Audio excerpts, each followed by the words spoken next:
got a feeling for it immediately when I went to LA and I didn't hear police sirens anymore, like as often, at least. You know what I mean? Isn't that funny? Like LA with LA's crime. That's what I always thought. I'm like, oh, this is going to be crazy. I've heard these Tupac songs. Like, this is going to be nuts. And it was... See, that was USAID. So peaceful. Yeah, exactly. So peaceful. In Youngstown, at least when I was growing up there, you could hear a police siren or an ambulance siren almost at any point of the day. God. My buddy sent me a shirt recently, too. Another one, buddy...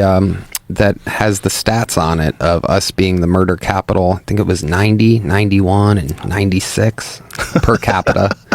Not the biggest population, but per capita, it was the most dangerous place you could be. When I was in those most developmental years when a kid shouldn't be having his head next to the window. Yeah, there it is. I got that shirt.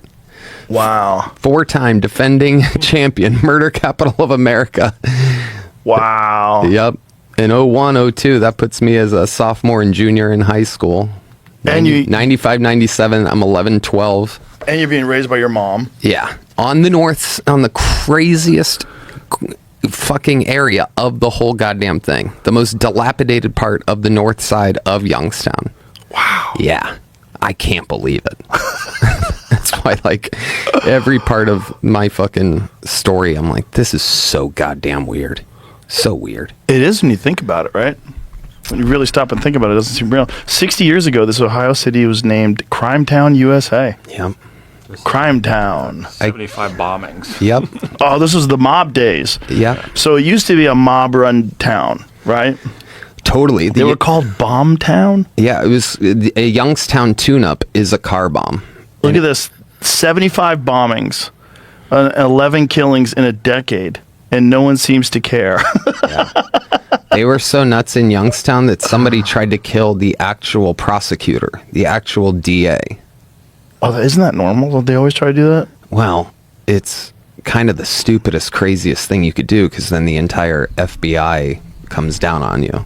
It's a little short-sighted to go, we're going to kill the main cop of this city and not think that anything's going to happen from that. Well, we beat the game. We beat the main cop. Imagine trying to be an intelligent businessman and also a mob leader.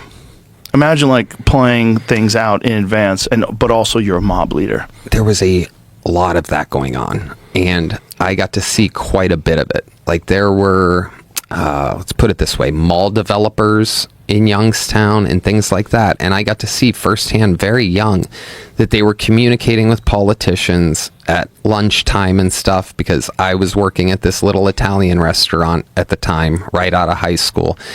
And they were having these quiet meetups in the corner of a quiet Italian restaurant. And you would see these huge moguls, you know, I won't name any names, but big business people in Youngstown meeting with the local this and that and congressmen. I got to meet that congressman and that congressman because they're there meeting with these super duper rich people. And I'm like, wonder what the correlation is there. Bro, back then when there was no cell phones, yeah, and, you know, they had to bug people. They had to literally bug businesses to get information. Mm-hmm. Like, they were all doing something. Oh, yeah. You couldn't be involved in any big-time business if you weren't down with the Teamsters, if you weren't down with the longshoremen. Yep. You had to, we gotta work this out, Bobby! Yeah. We're businessmen! Uh-huh. That's how you did the business. Give a little money to their campaign, not a little, but a bit. And then you can get your stuff passed and make life easier down the road. Dude, I had friends that had no-show jobs. Wow. Yeah. Yeah, I had a friend of mine that had a no-show job in New York at the Javits Center. You know, the Javits Center is like a big convention center. Mm-mm. He had a union no-show job. Wow. So he's a mob guy. Yeah. And they just gave him money. I only just get a free check on The Sopranos. They had those that's real, dude. No-show construction jobs. They're sitting there with their portable fans. Yeah, no, that's real, dude. That is a real thing. Yeah. They get a certain amount of jobs. Like, they would make agreements. Like, the union would make an agreement. We get a certain amount of these jobs. There's like, you know. It's crazy. There's really 100 jobs, but we want 130. Youngstown was a haven for organized crime, related corruption, was ingrained into the fabric of its society. A 2000 publication, New Republic, listed a chief of police, the outgoing prosecutor, the sheriff, the county engineer, members of the local police force, a city law director, several defense attorneys, politicians, judges, and a former assistant U.S. attorney as controlled by the mob. So if they have that, if they found that for sure, imagine how many others there are. Right. That's everybody. That's everybody. The And prosecutor, the sheriff, the county engineer, the police force, city law director, defense attorney. Imagine not being down with the mob. Yeah. Like, do you want to stay alive? Yeah. Like, do you want to work in this business? Right. And this Yeah. is a city, I think we looked it up the other day, actually. I think it only has 25,000 white people. So knowing that black people tend to not be in the Italian mob, just going off of 25,000, and that's current. I don't know what it was back in the day, but the point is like, it's not a big city. It's not. I think 50, 60,000, half or less white. So there's Tony. Yeah. There's little Tony watching pro wrestling. Oh yeah, pro wrestling, and even then, I was obsessed with Goodfellas and A Bronx Tale and A Godfather, because it's like, it's just what you're taught is humanity, like that's life. Yeah. So getting out of that and going to LA and thinking it was going to be it's going to be crazy gangs and stuff, and it's just quiet. Granted, I started in Burbank, which is a fucking television studio essentially, but. When I moved to New Jersey and I didn't have any money, when I first moved to New York, I couldn't afford to live in New York City. Or I didn't even have an apartment. I stayed with my grandparents because my grandfather lived in New Jersey, in Newark. And he bought a house there in, I think it was like the 1940s. And they did a thing called block busting. Do you know what block busting is? They would go to door and they would say, black people are moving to the neighborhood, you got to sell now. And everybody sold. It used to be an entirely Italian neighborhood. And he was like, I like black people, get the fuck out of here. And he kept his house. But it was like one of very few families that stayed. And then the black people moved out, and then they started getting like different people, Spanish-speaking people, like Dominicans and a bunch of other, and that's how it was when I stayed with them. So this is like 91? Yeah. I was 3 years into comedy, so it's probably 91. And while I was living with them, the next door neighbor's house got broken into by the cops. The DEA smashed down his door. The dude had an Audi parked in the driveway. He was selling crack, like right next door to my grandpa. Wow. The whole neighborhood was just nuts, dude. Like he would get really nervous when I would leave. Like I would leave to go play pool somewhere, and he'd be like, be careful. Like it was fucking sketchy. Yeah. But it didn't used to be. Like when he first moved there, it was just an all-Italian neighborhood. Yep. Real estate people, even back then, like what a dirty thing to do. Scare people into moving. That's probably the first project of USAID. That's probably... Yeah. Yeah. They probably got real estate people to destroy neighborhoods. There's something to it. I don't know the correlation of Italian neighborhoods being taken over, not taken over, but whatever, by black people. Like the mob-run cities like Youngstown, like Chicago, like Detroit. It's an interesting anomaly. I wonder if there's any correlation between the things. Well, you know, most of the Italians that came in the early 20th century were very poor. You know, they were all coming over here for labor or jobs and things along those lines.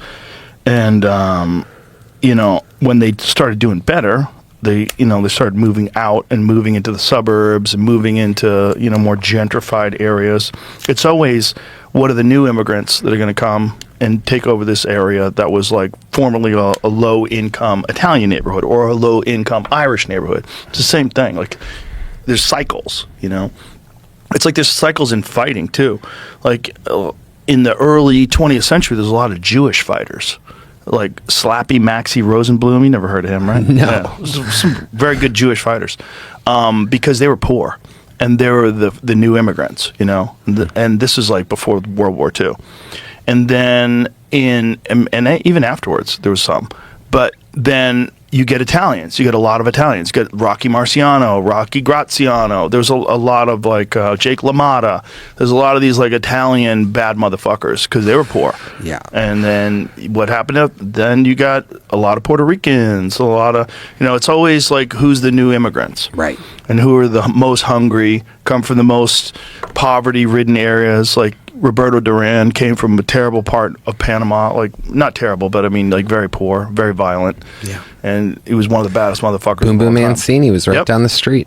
Yep. Yeah. I mean, Youngstown's known for boxing. Yeah.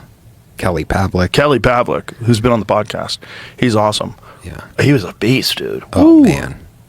That fight with him and Jermaine Taylor won. Holy Sometimes shit. I still rewatch the end of that. How did he survive? Give me a burst of energy.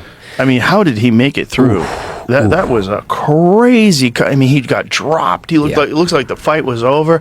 And then when he's got him in the corner and he rocks him, and you go, no way. Yeah. He's coming back. This is crazy. Crazy. Did you watch the fights this weekend? Jerron Boots Ennis and I forget the dude who was fighting. No, I was at that concert. I missed it.